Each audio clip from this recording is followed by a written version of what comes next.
What if I told you there's a tiny city where Europe and Africa collide? Practically, this is in Morocco, and I'm really excited because this place has really fascinating history. Where Hercules once split the mountains.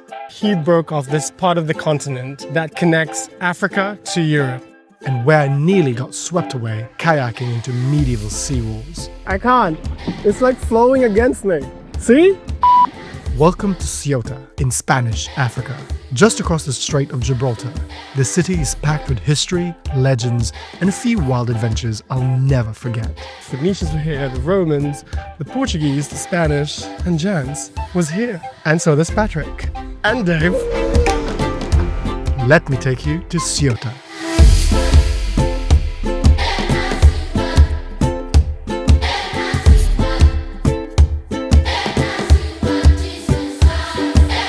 As part of our Azamara cruise from Lisbon to Barcelona, we cruised through the Strait of Gibraltar, where the Mediterranean kisses the Atlantic, heading towards a city unlike any other. From the ship, at a close distance, we could see the edges of Morocco, and on the other side, Gibraltar, the tip of Europe. We stopped at this fascinating city on the African continent for a day. This is day 4 of Azamara cruise, and we are now in Ceuta, which is the Spanish Africa. Practically, this is in Morocco, and I'm really excited because this place has really fascinating history.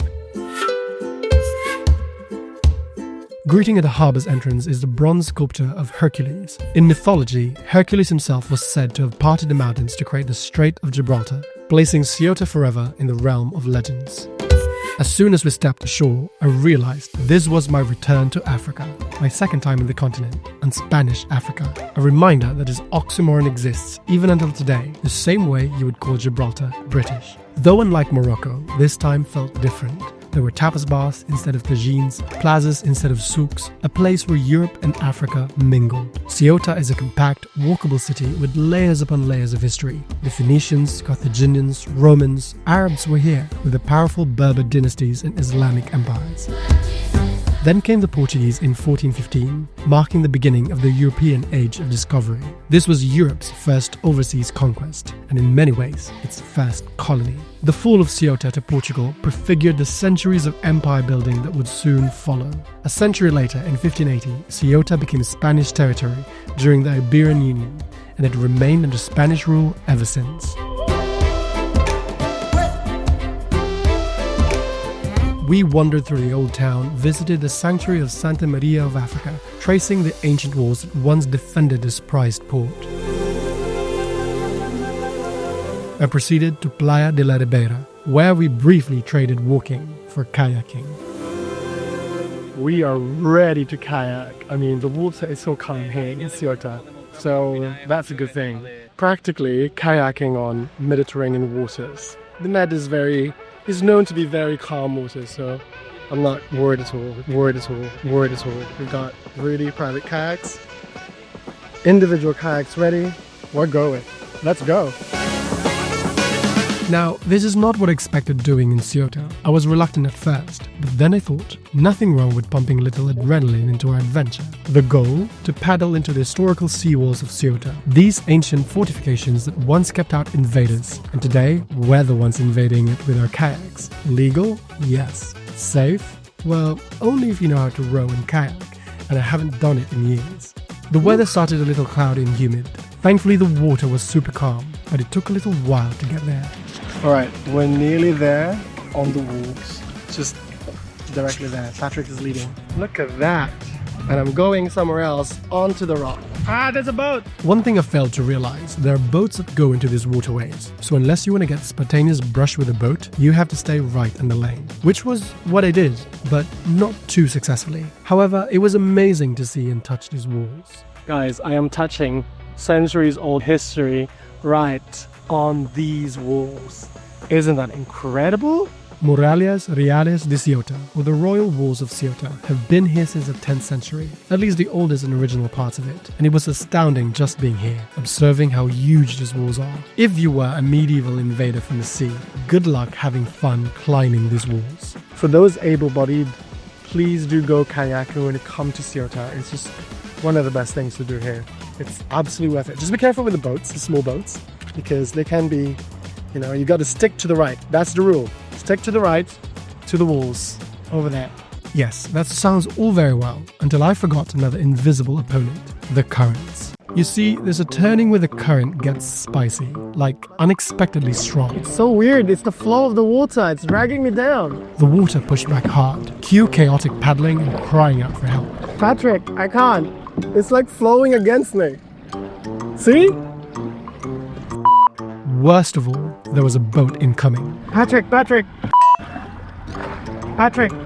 I'm stuck. I don't know how. Just pause right there. I thought if I died right here, well, at least you have this found footage for the memories. Those boat people who saw me must have laughed their heads off. But I survived the misadventure, and I literally clung for a rock for dear life, like my whole life depended on it. Because, let's be honest, it kinda did. Thankfully, Patrick found me again, and eventually we made our way back to the open sea. A little shaken and full of adrenaline, but alive. So yes, I survived kayaking chaos in Ceuta. 10 out of 10 would recommend, but maybe stick to the right side of the channel, and keep an eye out for rogue currents, and just learn how to dodge boats. And we are done with our kayak for today. There you go. After a quick dip in the warm sea, the weather was already immensely better, which felt like a reward after all that sport. And this beach in Ceuta started looking like a Mediterranean dream. We explored Ceuta further, and since it was around noontime, it was time for a much-needed lunch. On the hunt for Ceuta's local flavors and delicacies, we went to Mesón el Mentidero. When in Spain. Cheers, guys. We ordered a few tapas to share, had a classic chipirones, or fried little squid squeezed with lemon. Tasted angulas, or baby eels with prawns, and garlic, and was surprised how delicious they were. But we really came here for, guess what?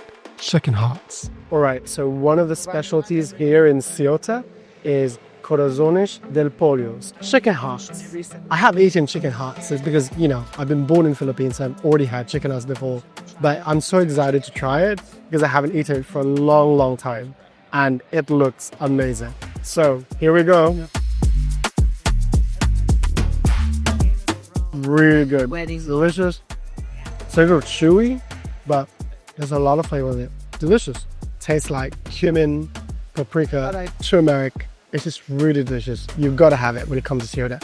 After this fantastic tapas lunch, we went sculpture hunting. As little did we know, Ceuta has become something of a sculpture central. When you're in Ceuta, you must not miss all the statues that surround the city. They're everywhere. This guy behind me is Hercules. And legend has it that he broke off this part of the continent that connects Africa to Europe. And that's how the Atlantic Ocean flooded the whole Mediterranean area as we know it today. So that's Hercules the guy. Apart from demigod Herc, there are Roman busts, allegorical sculptures of Africa, more Greek gods. But we went for the most famed one. Not exactly a standalone sculptural work, but an entire house. This is the House of the Dragons, not from the Game of Thrones series fame, but possibly Ceuta's most fantastical landmark. Owned by the Cerny Gonzalez brothers, this is a house flanked with 4 massive bronze dragons, which are actually recreations of the original dragons, which were lost for decades. It's bold, theatrical, and kinda magical, which makes Ceuta even more memorable, let's be honest. Everyone was here in Ceuta. The Byzantine was here, the Carthaginians were here, the Phoenicians were here, the Romans, the Portuguese, the Spanish, and Jans was here. And so does Patrick. And Dave. We walked back to our Azamara ship and thought, what a day. But wait, it's not even over yet. We arrived back in the ship, showered, changed, and got ready for a very different kind of adventure, the Azamara White Night Party. After an adrenaline-fueled and gastronomy-filled day, it felt surreal to be back in the ship, partying with everyone in deck. I mean, just that morning, I was kayaking into ancient seawalls, clinging to rocks for dear life, and dodging boats in the Mediterranean. I suppose this was a fitting celebration to be alive. Are you enjoying the White Night Party?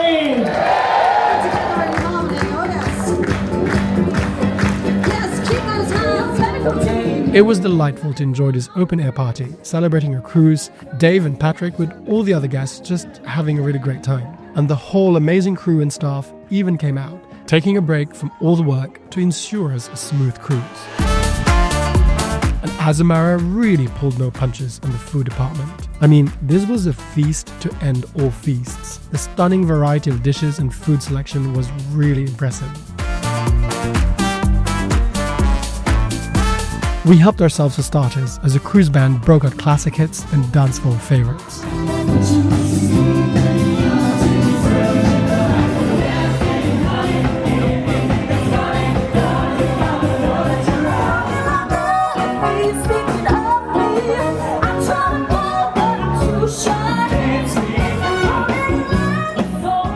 And the party went on, but we proceeded to our restaurant reservation that evening at Prime Sea and got to try one of the ship's specialty restaurants. We had a refined 3-course dinner with really great steaks, by the way, while reminiscing our day in Ceuta.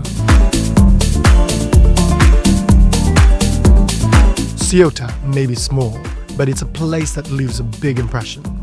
A city where myth, empire, and modern life intertwine on the edge of 2 continents. From clinging to rocks in a kayak to feasting on tapas and marveling at dragons, Ceuta gave me a day of pure adventure. And as the sun set, celebrating life back on our ship, I was reminded that travel isn't just about the places we go, it's about the stories we carry home.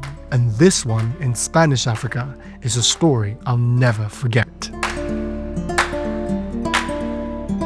Watch my full Azamara cruise experience now streaming on my YouTube channel as we cruise on the Azamara onward from the Atlantic to the Mediterranean Sea, sailing from Lisbon to Barcelona, with stops in Seville, Ceuta and Malaga on the way.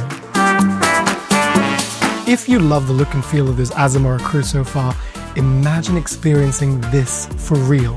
Next year, you can join the same cruise journey, but longer and even more immersive, next June 2026 on an unforgettable voyage from Barcelona to Bordeaux aboard the Azamara Quest for 14 nights. It's more than just a cruise, it's a deep dive into the soul of the Iberian Peninsula, exploring Spain, Portugal, and a little bit of northern France. Email me at jans@inthemoodforlife.com or scan the QR code or visit azamaracruise2026.inthemoodforlife.com. Only 30 cabins are available, so limited spots only. Hurry, Iberia is calling.